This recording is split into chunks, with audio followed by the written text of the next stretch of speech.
Hello student, कैसे हैं? मैं सोनू सर। सॉल्यूशन चैप्टर पढ़ रहे थे और सॉल्यूशन चैप्टर में हम लोग पढ़े थे पिछले क्लास में सॉल्युबिलिटी।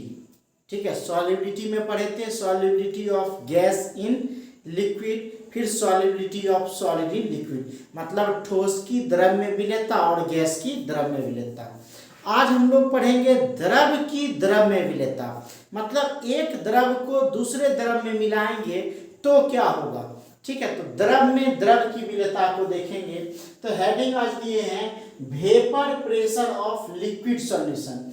वेपर प्रेशर, वेपर का मतलब हो गया वाष्प और प्रेशर का मतलब दाब। तो vapour pressure of liquid solution मतलब द्रव्य विलयन का वाष्प दाब। अब समझेंगे कि यह द्रव्य विलयन क्या होता है और इसका वाष्प दाब क्या होता है। आप इसको समझने के लिए सबसे पहले हम लोग देखेंगे वेपर प्रेशर ऑफ लिक्विड, बाद में सॉल्यूशन। पहले वेपर प्रेशर ऑफ लिक्विड मतलब द्रव का वाष्प दाब। हेडिंग क्या देंगे इसमें? द्रव का वाष्प दाब। द्रव का वाष्प दाब मतलब अंग्रेजी हो गया इसका वेपर प्रेशर, वीपी। वी का मतलब क्या हो गया? वेपर, और पी का मतलब क्या हो गया? Pressure. Vapour pressure of liquid, vapour pressure of liquid मतलब द्रव का वाष्प दाब। यह द्रव का वाष्प दाब क्या है सर? तो इसको समझेंगे। हम एक ऐसा कुकर लेते हैं कांच का जिसके अंदर का सब कुछ हमको दिख जाए। समझने के लिए यह हमारा कांच का कुकर है, ठीक है, और इस कुकर के अंदर हमारा लिक्विड को भरा हुआ है। इस कांच के अंदर द्रव मेरा क्या है? भरा हुआ है। यह हमारा क्या है? द्रव भरा हुआ है। अब यह कुकर बंद है, मतलब वाष्प दाब तभी बनेगा जब बंद पात्र होगा। आप देखिएगा कि मम्मी जब चूल्हा पे खाना बनाती है तो क्या होता है कि मतलब डेगची को डाल करके उसमें क्या करता है, उसके ऊपर एक ढक्कन लगा देता है। तो जैसे वाष्प बनना शुरू होता है तो ढक्कन ऊपर नीचे ऊपर नीचे ऊपर नीचे करने लगता है। तो वाष्प दाब तभी होगा जब वाष्प बनेगा, तब दाब होगा न। कुकर में जो सीटी लगता है तो यह वाष्प जब दाब लगाता है तब। इस द्रव को जब हम गर्म करेंगे एक नियत ताप पर, किस ताप पर? नियत ताप पर। नियत ताप पर इसको क्या करेंगे? गर्म करेंगे। तो जब गर्म करेंगे तो यह द्रव किस अवस्था में बदल जाएगा? वाष्प अवस्था में बदल जाएगा। यह द्रव उड़ के क्या होगा? वाष्प अवस्था में बदलेगा। यह हो गया आपका वाष्प। तो ये हमारा द्रव हो गया और यह जब उड़ा तो यह क्या बना? वाष्प बना।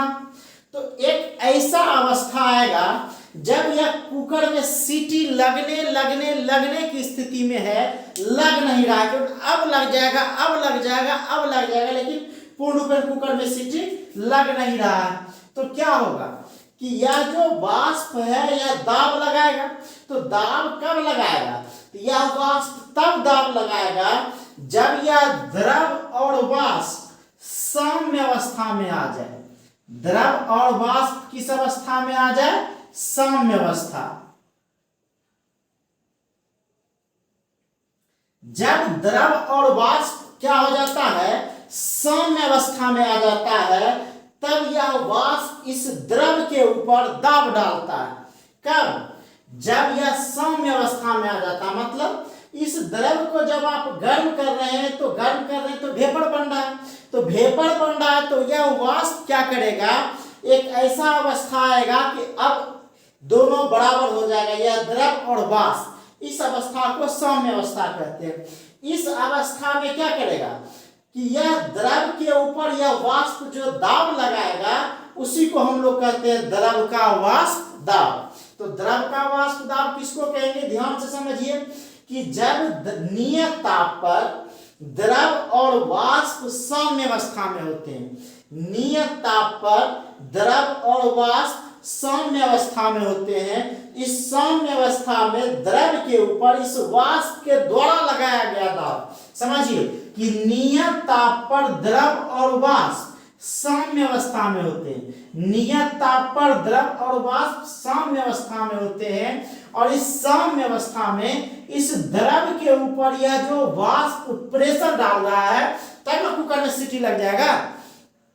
तो यह जब द्रव के ऊपर वाष्प प्रेशर लगाता है, इसी को कहते हैं द्रव का वाष्प दाब। तो डिफिनेशन दे सकते हैं कि नियत ताप पर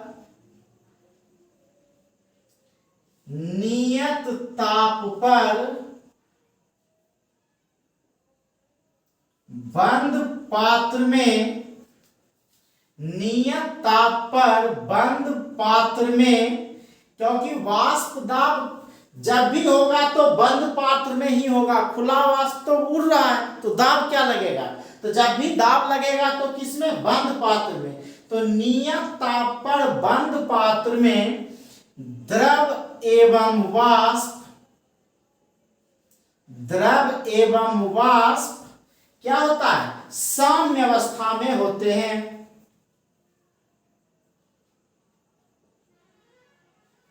साम्य अवस्था में होते हैं। क्या बोले कि नियत ताप पर द्रव एवं वाष्प, ठीक है, नियत ताप पर द्रव एवं वाष्प क्या होते हैं, साम्य अवस्था में होते हैं। अब इस साम्य अवस्था में द्रव के ऊपर वाष्प द्वारा आरोपित दाब क्या कहलाएगा, उसका वाष्प दाब कहलाएगा। तो क्या कहेंगे, साम्य अवस्था में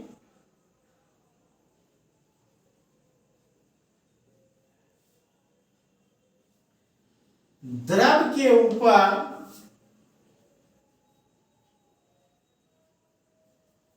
साम्य अवस्था में द्रव के ऊपर वाष्प द्वारा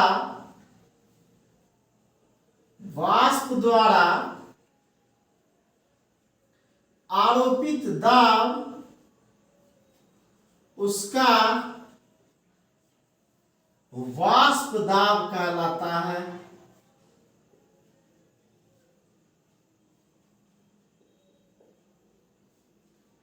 उसका वाष्प दाब कहलाता है। तो क्या बोले हम कि नियत ताप पर बंद पात्र में द्रव और वाष्प साम्य अवस्था में होते हैं, और यह साम्य अवस्था में द्रव के ऊपर वाष्प द्वारा आरोपित दाब क्या कहलाता है, उसका वाष्प दाब कहलाता है। ठीक है, अब हम लोग देखेंगे, यह तो था द्रव का वाष्प दाब। अब द्रव विलयन का वाष्प दाब देखें ना, तो अब इसको समझने के लिए हम लोग एक डायग्राम बनाते हैं। हेडिंग देते हैं द्रव। इसको डायग्राम को समझ लीजिए पहले, तब हम लोग देखेंगे। ठीक है, या फिर दे दीजिए, नहीं पहले डायग्राम ही हम लोग पहले बना लेते हैं। यह एक बर्तन है सर, देखिए यहाँ यह बर्तन, इसके अंदर एक बर्तन है, और यह बर्तन के चारों एक ढक्कन है। फिर उसी तरह दूसरा एक बर्तन है, इस बर्तन के फिर चारों ओर हमारा एक क्या ढक्कन है। यह बर्तन है, इसके चारों ढक्कन, यह भी बर्तन है, इसके चारों ढक्कन। अब इसमें जो है सर, इस बर्तन में केवल शुद्ध विलायक रखा गया। इस बर्तन में शुद्ध विलायक रखा गया, मतलब प्योर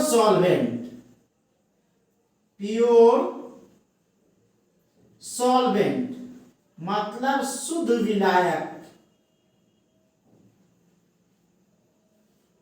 ठीक है, एक केवल विलायक है। ठीक है, और यह वाष्पशील है।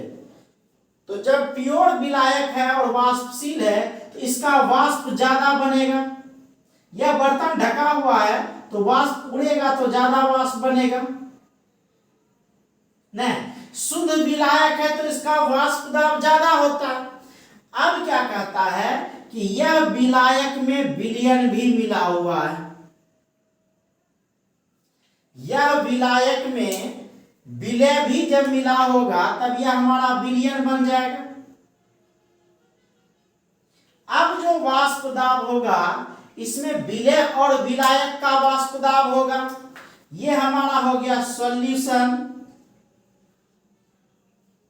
सॉल्यूशन मतलब हो गया विलयन। तो कहने का मतलब कि यह शुद्ध विलायक था और इसका वाष्प दाब ज्यादा बन रहा है, और यह शुद्ध विलायक में कोई अवाष्पशील विलय को मिला दिया जाए तो वाष्प दाब क्या हो जाएगा? कम हो जाएगा। इसके तुलना में इसका वाष्प दाब क्या हो गया? कम हो गया। मतलब शुद्ध विलायक के तुलना में विलयन का वाष्प दाब कम होता है। याद रखिएगा कि शुद्ध विलायक की तुलना में विलयन का वाष्प दाब क्या होता है? कम होता है। तो कब? अगर इस विलायक में कोई अवाष्पशील ठोस को मिला दिया जाए तो यह दो स्थिति में होता है। एक क्या होता है कि विलय भी मेरा वाष्पशील है और विलायक भी वाष्पशील है, तो दोनों का वाष्प दाब ज्यादा होगा।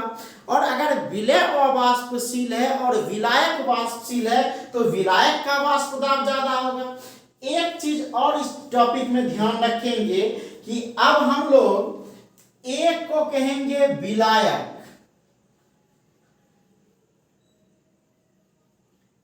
ए को कहेंगे विलायक और बी को कहेंगे विलय।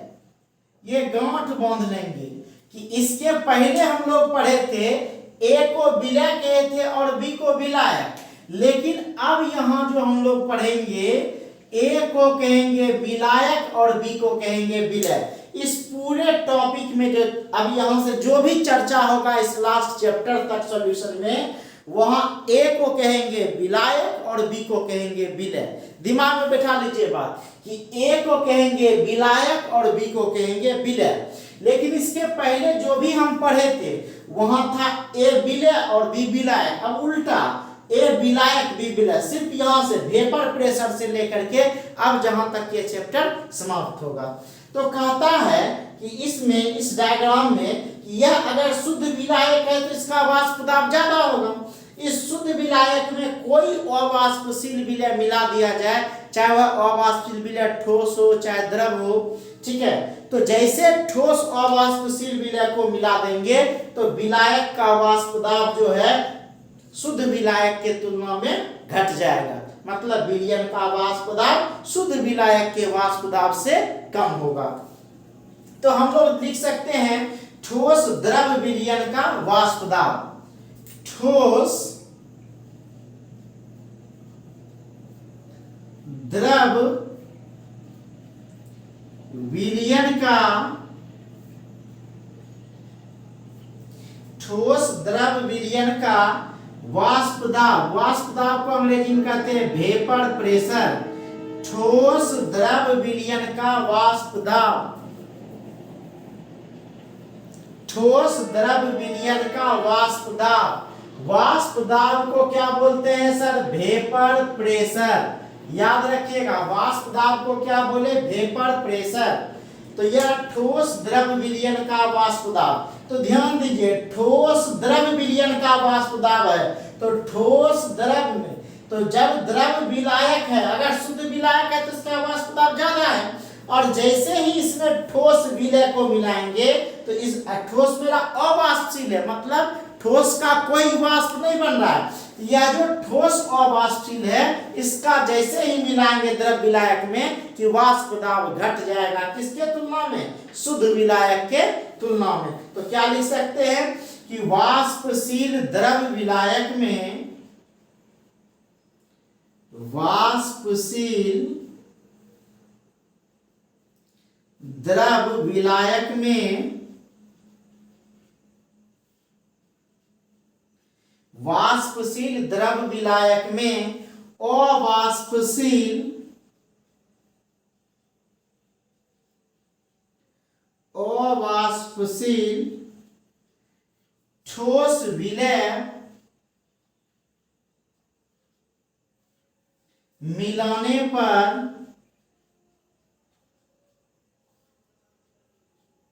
अवाष्पशील ठोस विलय मिलाने पर क्या हो जाएगा कि जैसे अवाष्पशील ठोस विलय मिलाए तो विलयन में किसका होगा, सिर्फ विलायक का वाष्प दाब होगा, विलायक का वाष्प बनेगा। जब हम चावल बनाते हैं तो पानी में चावल को डाल करके कुकर में जब गर्म करते हैं तो पहले चावल पानी को एब्जॉर्ब कर लेता है, तब न वाष्प बनता है न। तो पहले चावल पानी को एब्जॉर्ब किया, मतलब यहाँ विलय अवाष्पशील है, मतलब इसका कोई वेपर ही नहीं बन रहा है, तो विलायक का जो है वेपर पहले से घट जाएगा। तो वही कहता है कि वाष्पशील द्रव विलायक में अवाष्पशील ठोस विलय मिलाने पर विलयन में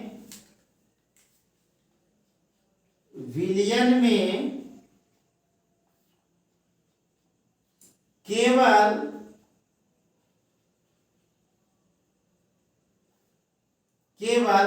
क्या होगा, विलयन में केवल विलायक का वाष्प दाब होता है। जो विलायक है हमारा सिर्फ उसी का वाष्प दाब होगा, मतलब विलय का वाष्प दाब अब नहीं होगा, क्योंकि विलय अवाष्पशील है तो सिर्फ विलायक का वाष्प दाब होगा। तो वही कहता है मिलाने पर विलयन में केवल, ठीक है, विलायक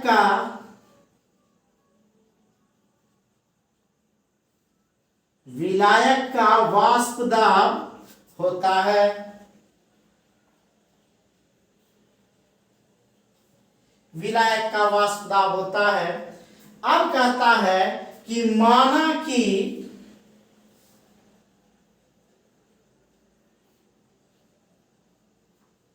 शुद्ध विलायक का वाष्प दाब शुद्ध द्रव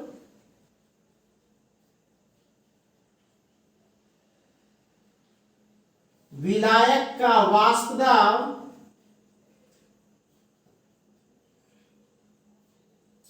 P0, शुद्ध द्रव विलायक का वाष्प दाब P0 तथा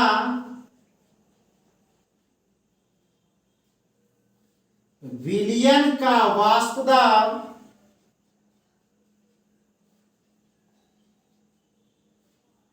P हो तो कहता कि माना कि शुद्ध द्रव विलायक का वाष्प दाब P0 तथा विलयन का वाष्प दाब P हो तो क्या होगा, P हो तो क्या हो जाएगा, देखिए तो कि शुद्ध द्रव विलायक का वाष्प दाब है हमारा P0 और विलयन का वाष्प दाब क्या है P हो, तो क्या हो जाएगा, कौन बड़ा होगा, ज्यादा वाष्प दाब तो शुद्ध विलायक का होगा, तो P0 बड़ा हो जाएगा किससे, P से। P0 बड़ा हो जाएगा P से, ठीक है। फटाक से स्क्रीनशॉट लीजिए।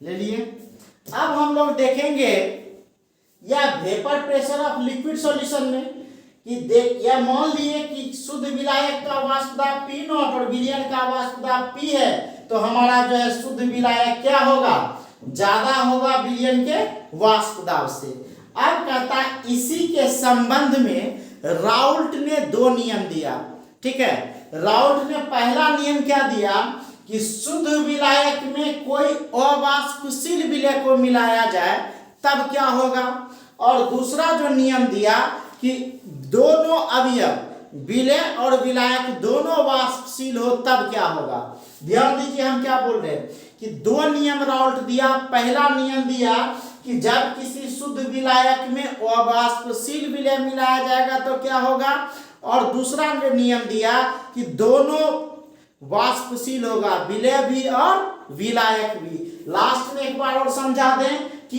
A को विलायक और B को क्या कहेंगे, विलय कहेंगे। अब हम लोग देखते हैं राउल्ट्स लॉ।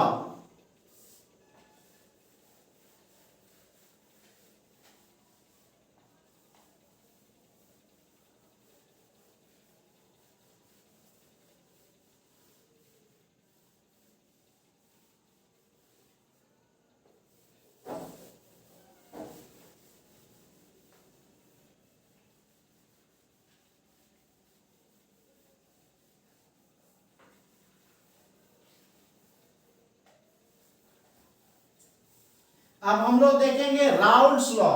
ये सर मोस्ट वीवीआई है और हर साल लगभग जो है एक क्वेश्चन राउल्ट्स लॉ से रहता ही है, इसीलिए इसको ध्यान से देखिए और याद रख लीजिएगा। तो हेडिंग देंगे हम लोग Raoult's law. Raoult's law Hindi हुआ सर राउल्ट का नियम। राउल्ट का नियम, राउल्ट्स लॉ, राउल्ट का नियम। यह जो दिया था राउल्ट्स का नियम, यह 1886 ईस्वी में दिया गया था। याद रखिएगा, राउल्ट के द्वारा यह नियम जो दिया गया था, यह दिया गया था कि 1886 ईस्वी में।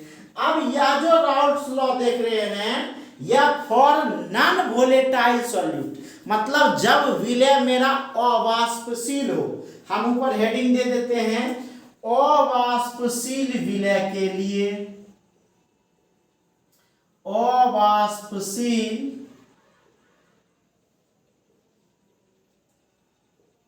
विलय के लिए, ठीक है। यह जो नियम दिया गया किसके लिए? अवाष्पशील विलय के लिए, मतलब जब मेरा विलय क्या है? अवाष्पशील है, तो सिर्फ विलायक का वाष्प दाब बनेगा। तो इसके लिए राउल्ट का नियम क्या कहता है कि किसी अवाष्पशील विलय को जब किसी वाष्पशील विलायक में मिलाया जाता है तो विलयन में सिर्फ विलायक का वाष्प दाब होता है। कि किसी अवाष्पशील विलय के विलयन का, किसी अवाष्पशील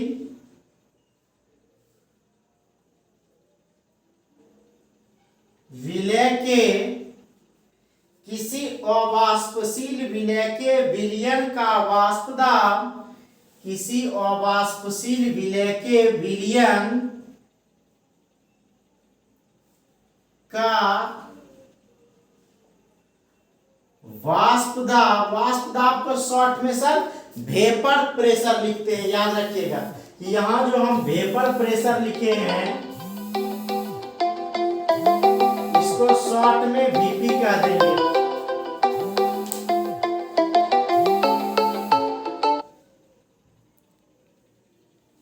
ठीक है, तो कहता है किसी अवाष्प, राउल्ट्स लॉ कहता है किसी अवाष्पशील विलय के विलयन का वाष्प दाब उसके विलायक के, किसी अवाष्पशील विलय के विलयन का वाष्प दाब उसके विलायक के, उसके विलायक के मोल अंश के समानुपाती होता है। उसके मोल अंश के समानुपाती होता है, मतलब किसी अवाष्पशील विलय के विलयन का वाष्प दाब उसके विलायक के मोल अंश के समानुपाती होता है। ठीक है, अब कहता है कि यह विलायक के मोल अंश के समानुपाती होता है, अर्थात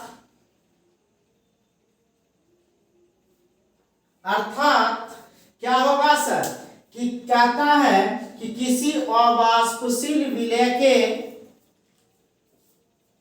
किसी अवाष्पशील विलय के विलयन का वाष्प दाब उसके विलायक के मोल अंश के समानुपाती होता है। अब हम बताएं आपको कि हमारा विलायक जो है अब ए है और विलय हमारा क्या है? बी है। विलायक हमारा ए है और विलय हमारा क्या है? बी है।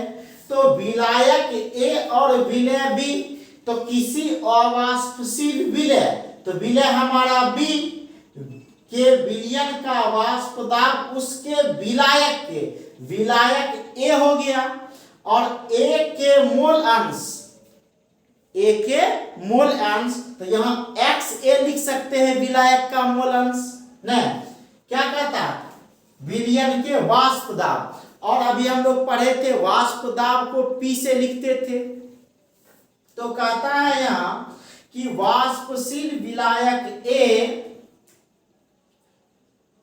वाष्पशील विलायक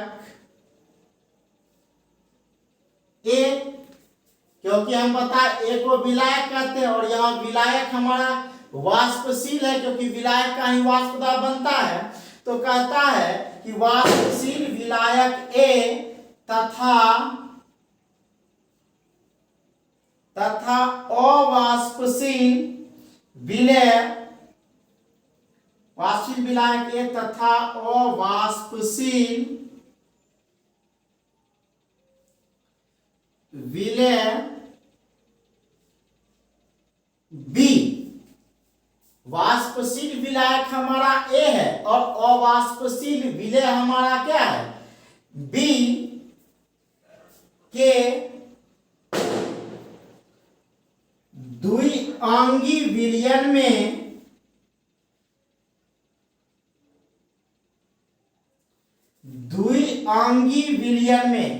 बाइनरी सॉल्यूशन में, मतलब एक विलय और एक विलायक को द्विअंगी कहते, एक विलय और एक विलायक को क्या कहते, द्विअंगी। आप इसको ऐसे भी डायग्राम समझ सकते हैं, यह एक बर्तन है, यहाँ द्रव है और इसमें कोई ठोस मिला दिए, तो यह जो विलय है यह हमारा अवाष्पशील है, अवाष्पशील है,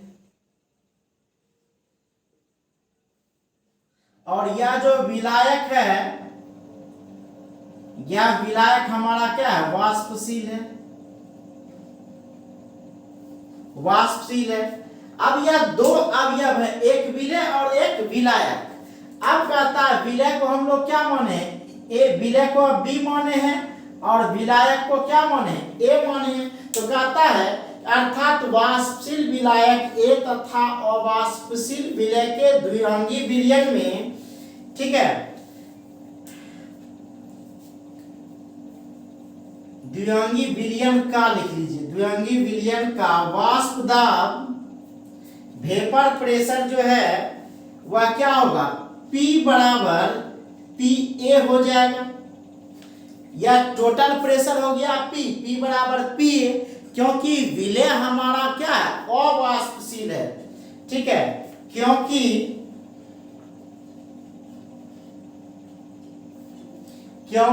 विलय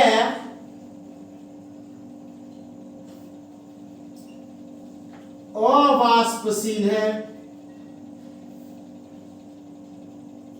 क्योंकि विलय क्या है, अवाष्पशील है, मतलब विलय का कोई वाष्प दाब बन नहीं रहा है।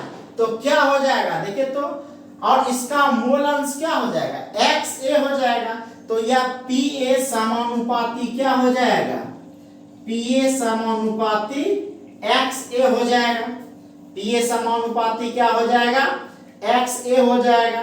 ऐसा क्यों हुआ सर, PA समानुपाती XA, क्योंकि हमारा विलय क्या है, यहाँ अवाष्पशील है, ठीक है, क्योंकि विलय अवाष्पशील है, अतः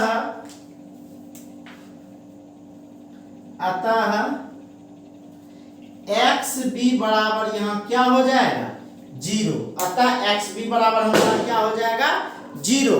विलय का कोई वाष्प दाब ही नहीं बन रहा है, तो विलय XB का क्या हो गया, प्रेशर 0। तो यह PA समानुपाती क्या हो गया, X से। अब जब समानुपाती हटाएंगे तो एक कांस्टेंट देना होता है, तो हम लोग दे सकते हैं PA बराबर P0A XA। यही आपका राउल्स लॉ है, और यह राउल्स लॉ किसके लिए है, फॉर नॉन वोलेटाइल सॉल्यूट के लिए, जब मेरा विलय क्या होगा, अवाष्पशील होगा। तब इस स्थिति में क्या लिख सकते हैं,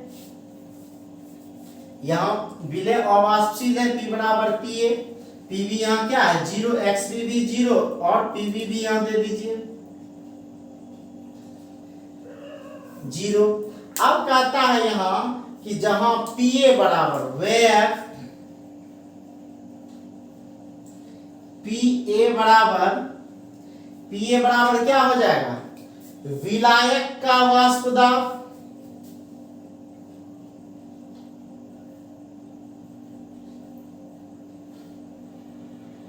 विलायक का वाष्प दाब P not a, P not a हो जाएगा क्या, शुद्ध विलायक का वाष्प दाब,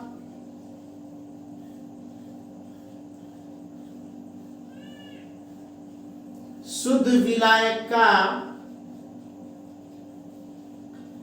वाष्प दाब, और यहां XA बराबर क्या हो जाएगा, विलायक का मोलंस। XA क्या हो गया, विलायक का मोलंस। अब हम लोग देखें कि यह जो राउल्ट्स लॉ था किसके लिए, अवाष्पशील विलय के लिए। तो अवाष्पशील विलय के लिए राउल्ट का नियम क्या है कि किसी अवाष्पशील विलय के विलयन का वाष्प दाब उसके विलायक के मोलंस के समानुपाती होता है। अर्थात वाष्पशील विलायक A और अवाष्पशील विलय A के द्विअंगी विलयन का वाष्प दाब जो होता है वह P बराबर Pa होता है, क्योंकि विलय अवाष्पशील है, अतः Pb बराबर 0, XB बराबर भी मेरा क्या होगा 0, क्योंकि विलय का कोई मोलंस का वाष्प ही नहीं बन रहा। तो ठीक है, तो इसीलिए लिखे Pa समानुपाती X से, Pa बराबर P नॉट X से, वेयर दिस एंड दैट। लीजिए स्क्रीनशॉट।